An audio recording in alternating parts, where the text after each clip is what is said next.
చేస్తా. వేదికపై ఉన్న అందరికీ, పెద్దలకు, ప్రజాప్రతినిధులకు అందరికీ, తర్వాత వడగామ గ్రామ యువకులకు, సోదరు అందరు మాట్లాడడం జరిగింది. ఈ గ్రామం అంటే మాకు అభిమాన గ్రామం. నాగన్న గారు చెప్పినట్టు మా తాత ఈ ఊరికి వెళ్ళి పంచగామ పోవడం జరిగింది. తర్వాత మా నాన్నగారికి కూడా ఈ గ్రామం మీద అభిమానం ఉండే, నాకు కూడా ఖచ్చితంగా ఈ గ్రామం మీద ఇంతకుముందే చెప్పిన రాజారాం తాండల, ఈ ఊరికి రాజారాం తాండకు చాలా అనుబంధం. ఒకటే గ్రామ పంచాయతీ ఉండే అప్పుడు సాధు తాండగిన వాళ్ళందరికీ. కాబట్టి ఈ గ్రామ పంచాయతీ మీదనే మాకు ఎక్కువ అనుబంధం ఉన్నది, ఎప్పుడు మాకు అభిమానం ఉన్నది. కాబట్టి ఖచ్చితంగా ఈ అభివృద్ధి గురించి ఎప్పుడు అందరికంటే కూడా దీనికి ప్రయారిటీ బేసిస్ మీద ఎక్కువ నిధులు కేటాయించే విధంగా కృషి చేస్తానని చెప్తాను. ఈరోజు 10 లక్షలతో సీసీ రోడ్ మనం శాంక్షన్ చేసుకోవడం జరిగింది.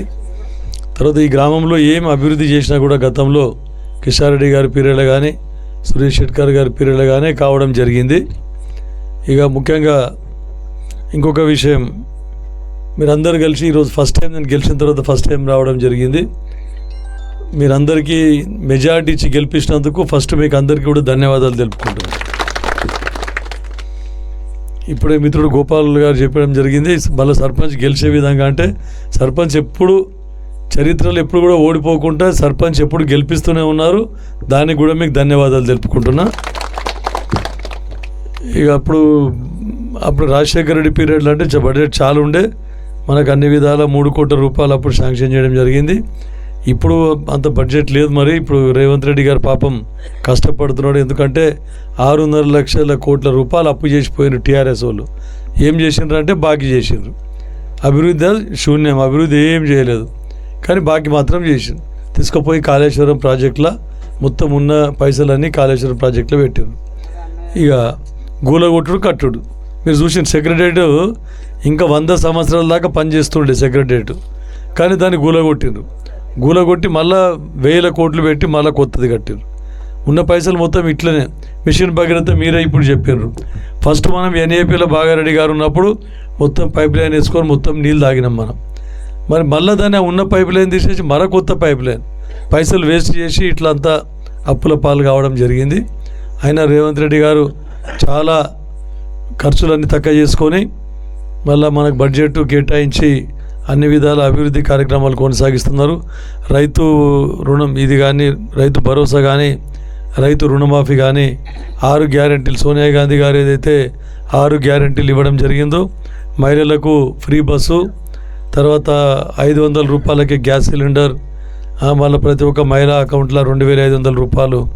మళ్ళీ గతంలో ఇందిరమ్మ ఇచ్చినట్లు ఇందిరమ్మ ఇండ్లల్లో ప్రతి ఒక్కరికి కూడా ఇండ్లు లేని వాళ్ళకి 10 సంవత్సరాలు ఉంటే ఇండ్లు లేవు, కుటుంబాలు పెరిగిపోయినాయి. కాబట్టి వారికి 5 లక్షలు ఆర్థిక సహాయం ఇచ్చే విధంగా కూడా కృషి చేయడం జరుగుతుందని చెప్తా ఉన్నాం. మళ్ళా అదొకటే కాకుండా ఇంకా తాగునీటి సమస్య గురించి చెప్పడం జరిగింది. మరి ఎట్లయితే సాధ్యం, ఎట్లయితే తీర్చగలుగుతాం. మిషన్ భగీరథ నీళ్ళు వస్తలేవు, మరి మళ్ళీ బోర్వెల్ వేయడమా లేకుంటే ఎట్లా చేయడం అని చెప్పేసి అధికారుల దృష్టికి తీసుకొని పోయి ఇంకా మిషన్ భగీరథ నీళ్లు రాగా ఇంకా ఎక్కువగా ఎక్కడన్నా అక్కడక్కడ గల్లీలలో నీళ్ళు రాకుంటే బోర్ వేసే విధంగా.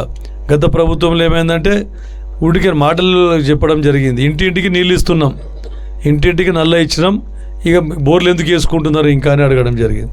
గ్రామ పంచాయతీ సర్పంచ్ కూడా ఎక్కడైనా అవసరం ఉండి బోర్లు వేద్దామంటే కూడా బోర్లు వేయనీయకుండా రూల్స్ చేయడం జరిగింది అప్పుడు. ఎందుకంటే మేమే ఇస్తున్నాం నీళ్ళు ఇంటింటికి అని. ఆడ చూస్తే నీళ్ళు మీరు చెప్పినట్టు నీళ్ళు రావు. ఎన్నో తాండలలో చూసాం, ఎన్నో గ్రామాల్లో చూసినాం, నీళ్లు రానే వస్తలేవు. మిషన్ భగీరథ టోటల్ ఫెయిల్యూర్ ఉన్నది. కానీ మనం ఇంకా వేరే విధంగా ఆలోచించి ఇప్పుడు ఈ ప్రభుత్వంలో తాగునీటి సమస్య తీర్చే విధంగా మీరు ఏదైనా ఉంటే కూడా మళ్ళీ వచ్చి కలవండి, నాకు అధికారుల దృష్టికి తీసుకొని పోయి మీకు అందరికీ ఈ ఎండాకాలంలో కూడా తాగే నీటి కొరత రాకుండా చూద్దామని చెప్పేసి మీకు సభాముఖంగా చెప్తా ఉన్నాం. ఇక మళ్ళా రేవంత్ రెడ్డి గారు ఇచ్చిన బడ్జెట్లో ఇప్పుడే మాకు రేవంత్ రెడ్డి గారు కొత్తగా ఎమ్మెల్యేలు అయిన తర్వాత మళ్ళీ మాకు చిన్న చిన్న అభివృద్ధి పనులు ఎంపీ ఎలక్షన్ లోపలనే అభివృద్ధి కార్యక్రమాలు ఎక్కడన్నా తక్కువ పడితే ఆ పనులన్నీ చేయండి, ఆ టీఆర్ఎస్ వాళ్ళు ఏం చేయలేదు, ఎమర్జెన్సీ పనులు ఏమైనా ఉంటే చేయండి అని చెప్పేసి బడ్జెట్ ఇవ్వడం జరిగింది. దాంట్లో భాగంగా మీకు ఈ పెద్ద గ్రామం కాబట్టి అని చిన్న గ్రామాల్లో 5 లక్షలు ఇచ్చినాము. మీకు 10 లక్షల సీసీ రోడ్డు ఇంకొక ఎక్కడన్నాక 2 గల్లీలు వేసుకోని విధంగా శాంక్షన్ చేస్తున్నా అని చెప్పేసి మీకు చెప్తా ఉన్నాను. తర్వాత ఇంకేమైనా సమస్యలు ఉంటే కూడా మా దృష్టికి తీసుకొని రండి. అధికారులతో సంప్రదించి వాటికి కూడా అన్నీ అమలు చేసే విధంగా కృషి చేస్తానని చెప్తా ఉన్నాను. ఇంకా చాలా టైం అయిపోయింది.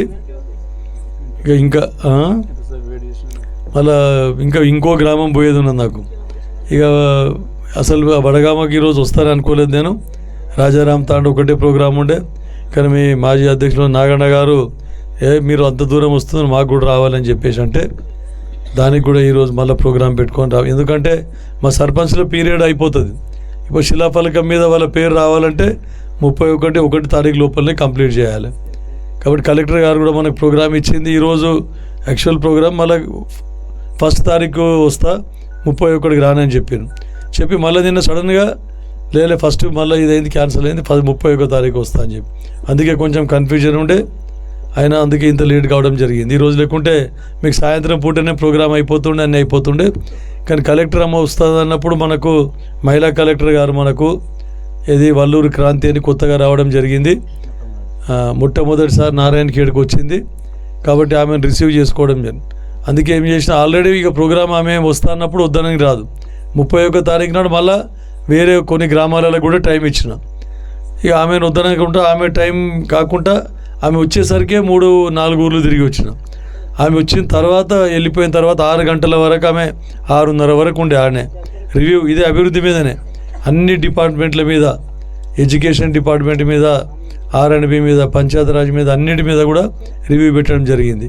పాప ఆమె కూడా ఏం చెప్పిందంటే నారాయణఖేడ్ నియోజకవర్గం చాలా మారుమూల ప్రాంతం, ఇది కర్ణాటక మహారాష్ట్ర బార్డర్లో ఉండే గ్రామం. అధికారులు ఈ సంగారెడ్డి పట్టంచెరు అవన్నీ ఎట్లా చూస్తున్నారో అంతకంటే కూడా అక్కడంటే అభివృద్ధి జరుగుతుంది. ఇక్కడ మారుమూల ప్రాంతంలో ఎక్కువ అభివృద్ధి చేయాలి. మీరందరూ కూడా అధికారులు ఎక్కువ దృష్టి నారాయణఖేడ్ మీదనే పెట్టాలని చెప్పేసి మేడం కూడా కలెక్టర్ మేడం కూడా చెప్పడం జరిగింది. ఆమెకు ధన్యవాదాలు.